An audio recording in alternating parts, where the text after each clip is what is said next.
All right, good morning again. So my talk title this morning is It's Never Too Late. So how many of you are giving yourself an excuse of your maturity?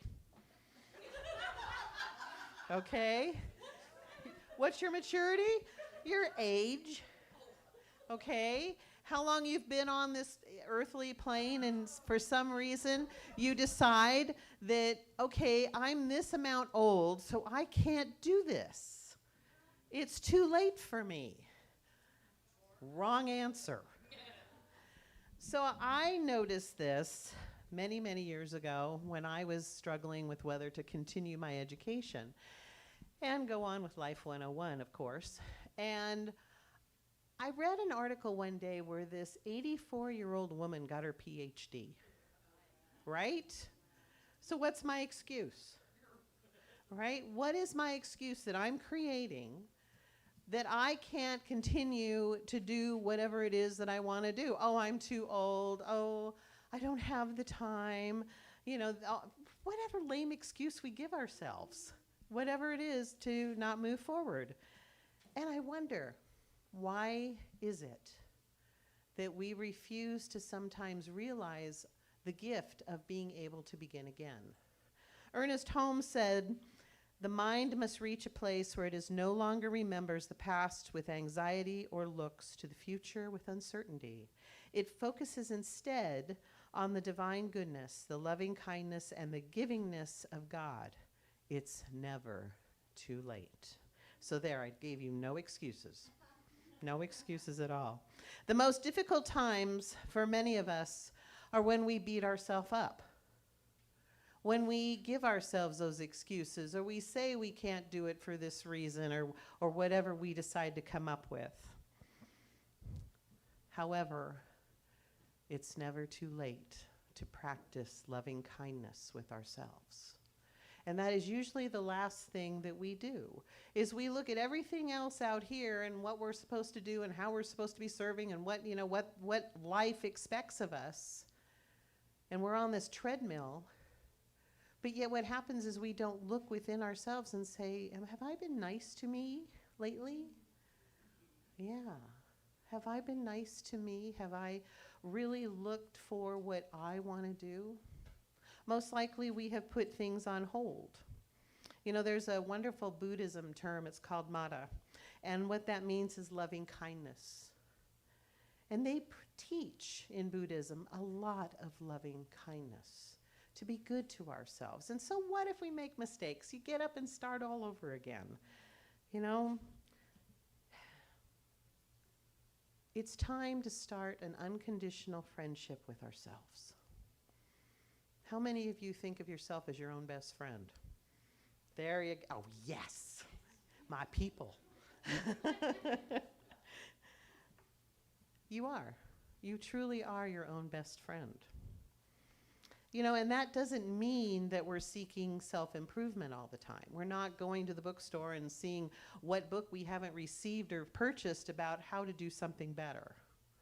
It's not about that. It's about finding our inner happiness. And our inner happiness doesn't happen on whatever is out here. We are bombarded with how we're supposed to feel if we have the perfect shampoo, or we use, you know, a certain shaving cream, or, you know, or we eat a certain food, you know, whatever it is, that is supposed to make us feel better, right? It's supposed to complete everything. Well, it's kind of like retail therapy. It lasts for about 15 minutes, and then you get the bill 30 days later. Right? You do. So what good has that really done? You know, in Sanskrit, metta means loving kindness, benevolence, friendliness, or unconditional acceptance. It is a virtue in Buddhism that is practiced as a form of meditation. Meditation is so important for us as spiritual beings. It is a way for us to communicate to that which is within us, which is in our soul, that which has created all of us, this beautiful energy that exists out here, we're able to draw from and be with and say, what is my highest good? You know, instead of saying, oh, I've got all these problems, why don't we tell our problems how big our God is? Right? So going into meditation allows us to have that pathway of being able to be in that conversation. You know, Mata involves this: starting with oneself, I would hope we would, extending the practice to loved ones, gradually extending the practice to all living beings, and practicing in a spirit of generosity and being free of attachment or self-interest. Or another way of saying that is ego. And another way I say that is edging God out. That's what ego stands for. So when we are involved in ourself, we're really not thinking about anything else. And what we are invited to do is go within, have that conversation. Say, what is mine to know? What is mine to do? Pema Chodron, she said, we are not striving to make pain go away or to become a better person. In fact, we are giving up control altogether and letting concepts and ideals fall apart. She has this wonderful book, which I'm referencing this month. It's called When Things Fall Apart. And actually, I put in parentheses, appear. Because when things in our life don't go exactly as we have planned, you know, they zig and they zag and they do a few things, flip-flops, and we're standing there and we're saying, okay, how do I deal with this? When actually what is really going on is, because it's all scattered or it's shattered or whatever it is, it's allowing us to see ourselves in that moment. It's allowing ourselves to see what is really going on. And then the gift is to take those pieces and put it all back together if we choose. You can say to this piece, nah, you're not good enough for me, and leave it. But it allows us to see when things scatter and when things fall apart, what our highest good is and how strong we really are. Now, most of us, when we go through these things, we have this thing that I want to call baggage. And we can go to Marshall's or Ross or wherever, and we can go get another one, especially on wheels. And we can put more of our stuff in that suitcase. Stuff that we refuse to deal with. Stuff that we don't want to even know about. It's an energy that, okay, we really don't want to deal with. And most of it is because it's fearful memories. It's actions that we carry with us mostly from childhood and even now as an adult. And eventually we take it to the grave. It dies with us because we haven't allowed ourselves to process through it and release it and let it go. What we do is when we put it in that bag, we're delaying what we really should be processing. Think about a tube of toothpaste. Eventually, it's slowly going to ease out. It's going to bubble up. And you're going to have to deal with it because you can't stuff it back in. There's no way to do that. So what happens is with those things that bubble up, it's usually from other people. What other people have said to us. And of course, it's all about disapproval. So we stuff it away because we don't want to deal with it. We don't really want to recognize it, and we don't really know how to process it because, you know, I thought it was okay. But yet this person is telling me that something about me isn't okay. The same can be said about our lacks and our needs. And all of a sudden, all of this becomes a spiritual practice. Every day we say, you know, that person said this or that about me. wow, should I think about this or should I let it go? It's up to you. But do not allow anyone to diminish who you are. Do not allow anyone to put that mantle on you, because you're not that. We are all souls of love. We are all souls that continue on. And yeah, we stumble and we fall and we hit our heads and we stub our toes. But we get up and do it again. And then we figure out something else. We're able to, look at maybe something that we did wasn't so kosher in life. And we say, okay, how could I have done that better? Or how could I have made amends with that person? How could I have been better in that situation? Never allow what someone says to you to diminish you in any way, shape, or form. Most likely, it's all about them. The reason why they're saying those things to you or about you is because that's what they're feeling. And so my suggestion is to just be love, to allow them to heal through you. And I know that sometimes can be very hard because we're feeling it like, we're getting thrown all kinds of stuff. But really, what we're being thrown is that person is feeling a lack of love. So how can we be love for them? So what happens when we bring these things as a spiritual practice? Y'all think you believe it? Yes. We start to believe those things. So how do we get rid of that? Well, we do a lot of praying and a lot of meditating. I can remember quite a while back, when I was in my 20s. And one of the things that I wanted to do is I was living, just gone through a divorce, was getting my life back together. I had moved back to my hometown, which was Glendale, California. And my mom was across town with my dad, and I was on the other side, which was a good thing.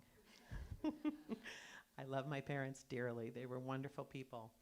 But I needed my space. So one day, I got a call from a company in Oceanside, and they wanted to interview me. And so I thought, ooh, San Diego, this might be kind of fun. So I drove down to Oceanside and had an interview and met the people and did a site visit, looked around and went, ooh, this is pretty cool. Now, this was the 80s. And I was thinking, I kind of like this place. So I returned back to the Los Angeles area, and my mom, of course, she was on the phone, and she's like, well, how did it go? And I said, it went great. I really feel that I want to take the job. Why? You don't want to take that job. You know what? You're too young. You're going to be on your own. You don't know anybody. Where are you going to live? What's going to go on? Are you going to make enough to do that? I'm like,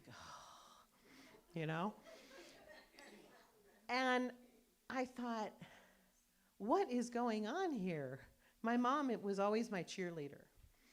But when she found out that I wanted to move to San Diego, she felt like it was the other side of the earth. Yeah. Right? So I kind of stepped back and I thought, okay, what's really going on here? And I realized it was her fear, not mine. I was like, okay, the dog's packed, the everything's packed, I'm ready to go, and I'm moving down to San Diego. And she was just, no, you don't want to do that. You're too young, you'll be alone, and it's better to be here and back in your home. And I was like, mm-mm. So eventually, I said to myself, you know what? I'm going to wait a couple of weeks, and I'm going to go down for a weekend and visit. So I did. I took some time on a weekend, went down to the Carlsbad Inn in Carlsbad, California, which is right on the beach, and I decided to explore the area. Is this really where I wanted to be? And then I went and sat on the beach. And I thought, is this where I really want to be? And the spirit within me said, yes, this is where you want to be. So I went home, and I went by my parents' house, and I said, Mom, Dad, I'm going to be a San Diegan. And Mom was like, okay, all right. And so I moved. And it was the best move I ever made, well, besides here to Arizona. It was, in my younger life, it was probably the best move I ever made, because it opened me up to so many opportunities. And it was fun because that Sunday I went to a CSL in Del Mar. And I know some of you know who that was in the 80s. So I went there, and that's why I went to go sit on the beach, because all of a sudden everything just started to make sense. And as much as I love my mother, I thought, I can't allow her to color my world. Because what would happen is I would stay stuck. I would stay stuck where I was. And I'm a spirit in rebellion. I'll just put it to you that way. I just am. I'm a spirit in rebellion. And as much as I love my parents, it's like, no, I had to go. I had to fly. I had to make sure that I could do my own thing. You know, I thought, how much baggage am I going to bring with me? And I'm not talking physical, material stuff that we move. I'm talking the stuff from my marriage, from, all that stuff. And so I did this before I left, because I wanted to make really sure. And what I found out, too, with these questions is it was never too late to let go of my life story. I could begin another one. So the first question I asked is, what is the baggage that I'm carrying? What is the baggage that I'm carrying? Things that have been done to me by others. What am I carrying that? Carrying things that I have done to others. Things that I do not want to remember. And finally, the secrets that I'm keeping. Yes, that no one else knows. Do I have the fortitude to release and let go? To allow things to be as they are? To not be thinking of what I need to be for my mother or someone else. But who am I come here to be for me? What is it? And then I realized all of those questions, it was about forgiveness. And first I had to forgive myself. I had to forgive myself, and then I would get the key to unlock all those other doors. Because what I had done is I'd created this nice little prison of all this stuff that I'd accumulated. And so what happens is I was holding myself hostage. So by allowing myself to say, you know what, I'm sorry, or whatever it was, or I forgive you, or even those people that had gone on that I wasn't able to go see and say, I'm sorry. I was able to sit and say, I'm sorry, and write a love letter to them. And then I burned it, because then I could release it and I could let go. You know, we suffer sometimes because of this stuff, and Buddha says suffering is optional. So why do we do that? When we experience forgiveness, we will experience an amazing gratitude. And then that gratitude will go into healing. And that is where we begin. You know, in Buddhism, they call it sem, which is small mind, which is when we, begin to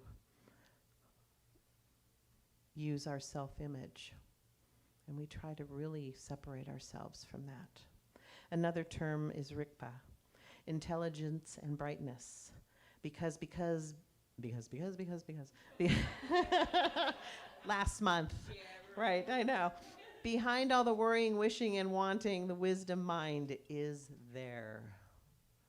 We just allow ourselves to draw upon it. How does worrying help us? Right? Wishing, wanting. These are all things in the past. These are all past consciousness. So what would it look like if we said, I know exactly what is going to happen. I know exactly how to do this. I'm going to fake it, but I know how to do this. Because I know that God within me, that beautiful brightness, that love that dwells within is going to guide me through whatever it is that I'm afraid of. You know, Pema Chodron, I love her. She had this really cool story, and I want to just give this to you because it's about our life. She said that one day she dreamt about her mentor, Khandro Rinpoche. I'm probably slaughtering this name, but I'm sorry. Rinpoche. She was rushing around cleaning and cooking because this person, her mentor, was coming to visit her. And suddenly she noticed the car had drove up. And so she rushed outside to meet her and her assistant. And so Rinpoche said to her, "Did you see the sun come up this morning?" And Pema answered, "No, Rinpoche, I didn't. I was much too busy to see the sun." And Rinpoche laughed and said, "Too busy to live life." Yes.